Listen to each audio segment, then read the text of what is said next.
तो आपको ये सब बातें समझ में आने लग गई। हाँ, ये सब चीजें मुझे समझ में आ रही थी। तो भैया जब मैं आपकी वीडियोस देखती थी और जब चर्च में जाके ये सब चीजें देखती थी ना, तो थोड़ी कंफ्यूज रहती थी इन चीजों को लेके। तो मैं ये सोचती थी कि वो भी तो पास्टर हैं, उनको भी तो नॉलेज है, वो भी तो प्रार्थना करते हैं। तो थोड़ी सी मैं इस चीज को लेके कंफ्यूज रहती थी और मैं एक स्टैंड नहीं ले पाती थी इस चीज को लेके। तो फिर हमारे जो वीडियोस की जो शिक्षाएं हैं वो अलग थी थोड़ी आपके चर्च से, तो थोड़ा बताएंगे उसके बारे में। जैसे कि सबसे पहला तो हम सिखाते हैं कि उद्धार खो नहीं सकता, तो आपके चर्च में क्या सिखाते थे? शालोम दोस्तों, ये वही सांप है जिसने आदम और हवा को धोखा दिया था और कहा था कि तुम यह फल खाओ, तुम कभी मरोगे ही नहीं। अब आज वही सांप इस लूसीफर के चुने हुए दासों से बात करता है तुम लोगों से कि तुम लोग उद्धार नहीं खोओगे, यानी कि तुम नहीं मरोगे, तुम हमेशा के लिए जीवित रहोगे, तुम उद्धार नहीं खो सकते। यह वही धोखा है, वही सांप है, वही सांप की आत्मा है, आपको पहचानना होगा। तो हम यहूदी की पत्री अगर हम पढ़ेंगे तो लिखा हुआ है कि मैं तुम्हारे उद्धार के विषय में मैं लिखना चाह रहा था, लेकिन मैं तुम्हें चेतावनी देता हूँ। जिस तरह की लूसीफर ने और देवदूतों ने हमेशा के लिए अपना उद्धार खो चुके हैं, और इजरायली लोग और देवदूतों से काम की इच्छा करने से उद्धार खो चुके हैं, इस तरह वो कहता रहा है। उस चैप्टर में लिखा होता है कि मैं तुम लोगों को चेतावनी देता हूँ। जिस तरह की इजराइल लोगों को पहला उद्धार मिला, फिर उद्धार खो चुके हैं, ये कहते हुए यहूदी की पत्री एक ही अध्याय आप वहाँ पढ़ सकते हैं। तो उद्धार आप खो सकते हैं, 100% खो सकते हैं। अगर आप उद्धार नहीं खो सकते तो शैतान तुम्हारे पीछे कभी भी नहीं पड़ता। जिस तरह एक धर्मी, देखेंगे हम पहला शामुएल के पहला किताब में 13 का 13 में हम पढ़ेंगे। इस तरह लिखा हुआ है, शमूएल ने शाऊल से कहा, तूने मूर्खता का काम किया है, तूने अपने परमेश्वर यहोवा की आज्ञा को नहीं माना, नहीं तो यहोवा तेरा राज इजराइलियों के ऊपर सदा स्थिर रखता। हालेलुया। तो हमेशा परमेश्वर जब देता है, हमेशा के लिए देता है। जो भी देता है हमेशा के लिए ही देता है। अपने कर्मों से हम उसको खोते हैं। अब सवाल उठता है कि अपने कर्मों से उद्धार नहीं मिला, तो आपको एक जानना पड़ेगा, हमें धर्मशास्त्र के कामों से उद्धार नहीं मिला, लेकिन विश्वास के कामों से उद्धार मिला है। जब अब्राहम ने अपने बेटे के ऊपर बलि चढ़ाने के लिए हाथ उठाया, तब परमेश्वर ने आवाज दी, रुक जा, मैं अब विश्वास करता हूँ तुझके ऊपर कि तू मेरा भय मानता है। कई सालों से परमेश्वर से वो चल रहा था, अब्राहम धर्मशास्त्र के काम कर रहा था, लेकिन कभी भी धर्मी नहीं ठहराया। जब परमेश्वर कब माना?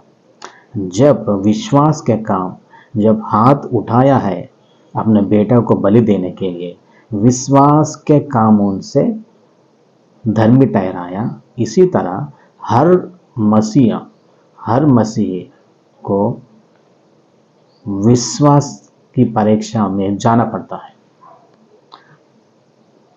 और आयुब की किताब में भी धर्मशास्त्र के कामों से नहीं, उसकी विश्वास की परीक्षा हुआ था। ठीक है, तो हर मसीह जो इस यीशु मसीह में विश्वास करता है, धर्मशास्त्र के कामों से, अब्राहम से लेकर आज तक विश्वास के कामों से ही उद्धार पाया है। कोई भी धर्मशास्त्र कामों से उद्धार नहीं पाया। धर्मशास्त्र के कामों से किसको भी पापों की क्षमा नहीं मिली है। ये ठीक से बाइबल नहीं पढ़ते कई लोग। परमेश्वर कभी भी धर्मशास्त्र के कामों से किसी को भी धर्मी नहीं ठहराया, पर विश्वास के कामों से धर्मी ठहराया। पुराने नियम हो या फिर नए नियम हो, लेकिन विश्वास कर्मों के बिना मृत है। तुम्हारा विश्वास किस तरह परमेश्वर को जानना पड़ता है। तुम्हारे कर्मों से परमेश्वर को पता चलता है कि तुम विश्वास करते हो या नहीं। विश्वास की परीक्षा होती है। तो बाइबल कहती है तुम परमेश्वर के अधीन रहो और शैतान को सामना करो, तब वो तुमसे भाग जाएगा। तुम शैतान के अधीन रहकर शैतान को नहीं भगा सकते। तो परमेश्वर के हाथों से कोई भी नहीं छीन सकता, लेकिन अपना जिंदगी तुम परमेश्वर के हाथों में रखते हो या फिर शैतान के हाथ में रखते हो, यह तुम्हारे ऊपर निर्भर रहता है। आत्मा को ना बुझाओ, आत्मा को कोई नहीं बुझा सकता, लेकिन तुम अपने कामों से तुम्हारे जिंदगी में पवित्र आत्मा को पूरी तरह बुझा सकते हो। तुम कौन से रास्ते पर सैल्वेशन, उद्धार हमेशा के लिए है और नरक भी हमेशा के लिए है, लेकिन तुम कौन से रास्ते पे जाते हो वो तुम्हारे हाथ में है। हम पढ़ते हैं एजकेल की किताब में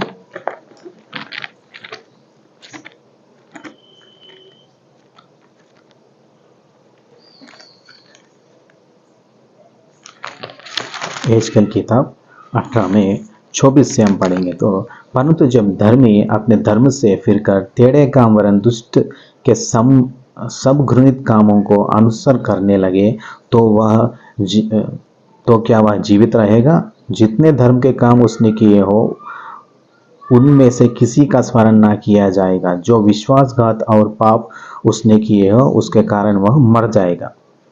तो भी तुम लोग कहते हो प्रभु की गति एक सी नहीं है। इस्राएल के घराने, देख क्या मेरी गति एक सी नहीं, क्या तुम्हारी ही गति अनुचित नहीं है? तो ये लोग कहते हैं तुम्हारी बातें एक तरह से नहीं है। तुम कहते हो कि परमेश्वर कहता है कि तुम्हें छोड़ेगा नहीं, हमेशा के लिए साथ रहेगा, और बुढ़ापे में भी मैं तुमको उठाकर लेके जाऊंगा, चलूंगा। फिर ये क्या है? तुम लोग इस तरह कहते हो। तो 26 में जब धर्मी अपने धर्म से फिरकर टेढ़े काम करने लगे तो वह उसके कारण मरेगा, अर्थात वह अपने टेढ़े काम ही के कारण मर जाएगा। फिर जब दुष्ट अपने दुष्ट कामों से फिरकर न्याय और धर्म के काम करने लगे तो वह अपना प्राण बचाएगा। वह जो सोच विचार कर अपने सब अपराधों से फिरा, इस कारण ना मरेगा, जीवित ही रहेगा। हालेलुया। तो मेरे भाइयों, तुम कौन से रास्ते पे चलना चाहते हो ये आपके हाथों में है। अब ये मत कहना कि तुम अपने अच्छे कामों से नहीं, धर्मशास्त्र के कामों से नहीं, लेकिन विश्वास के काम की परीक्षा होती है। अगर तुम विश्वास करते हो तो परमेश्वर के काम में चलोगे। तो गलतियों के अध्याय 1 में पढ़ेंगे। एक वचन में पढ़ूंगा, पढ़ के सुनाता हूं।